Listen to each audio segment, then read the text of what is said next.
മഞ്ഞ് പെയ്യുമ്പോൾ പ്രകൃതി ഒന്നാകെ കാതുകളും കൂർപ്പിച്ച് മൗനമായിരിക്കും. സൗന്ദര്യത്തിൻ്റെയും മോടി പിടിപ്പിക്കുന്നതിൻ്റെയും അലങ്കാരച്ചെടികൾ കൊണ്ട് അലങ്കരിപ്പിക്കുന്നതിൻ്റെയും കലാവാസനകൾ പതിയെ മനസ്സിൽ നിന്ന് ഉണരും. അതുപോലെ ശരീരത്തിലും ഭംഗി കൂട്ടുന്നതിനും വീടുകളിൽ ഭംഗിക്ക് വേണ്ടിയും അലങ്കാരത്തിന് വേണ്ടിയും ചെടികളും പൂക്കളും വെക്കുന്നതും ഇന്നും എല്ലാവരുടെയും ഒരു ഹോബിയാണ്. എന്നാൽ അത്തരത്തിലുള്ള ഭംഗിക്ക് വേണ്ടി നമ്മുടെ വീടുകളും പരിസരങ്ങളിലും പ്രകൃതിദത്തമായി ലഭിക്കുന്ന ഒരു ചെടി കൊണ്ട് എങ്ങനെയാണ് വീടും പരിസരവും ഭംഗി കൂട്ടാൻ പറ്റുക, അതിലൂടെ കണ്ണിനും മനസ്സിനും കുളിർമയേകാൻ കഴിയുക എന്നത് നമുക്ക് കണ്ടു നോക്കാം. കാപ്പിച്ചെടി കൊണ്ട് ഒരു കലാകാരൻ്റെ മനസ്സിലുദിച്ച ഒരു കലാവിരുന്നിൻ്റെ കാഴ്ചയാണ് ഈ കാണുന്നത്.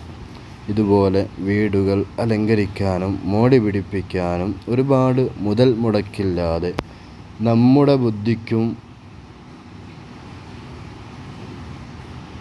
ചിന്തിച്ച് ഉണ്ടാക്കിയെടുക്കാൻ പറ്റിയ ഒരുപാട് കാര്യങ്ങൾ ഇന്ന് പ്രകൃതിയിലുണ്ട്. പക്ഷേ ഉപജീവന മാർഗമായി ഇതുപോലത്തെ വസ്തുക്കൾ ഉണ്ടാക്കി അത് വിൽപ്പന നടത്തി ജീവിക്കുന്ന പല ആളുകളും ഇതുപോലെ റോഡരികിൽ ഉണ്ട്. അവരെയും ചേർത്ത് പിടിക്കൽ കൊണ്ട് നമ്മുടെയും ഒരു ഉത്തരവാദിത്വം പൂർണ്ണമാകുന്നു എന്ന് നമുക്ക് മനസ്സിലാക്കാം.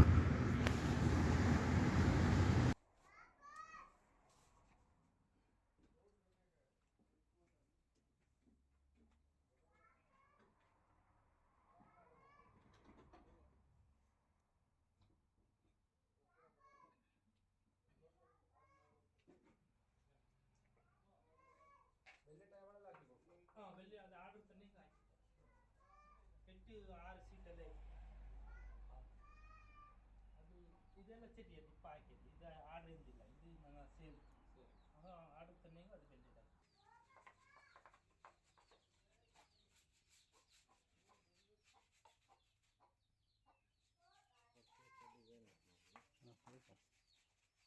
ഇതെൻ്റെ സെൻഡ് ആക്കാൻ ഞാൻ വേറെ ടൈറ്റിൽ കൊടുക്കുക. ഓ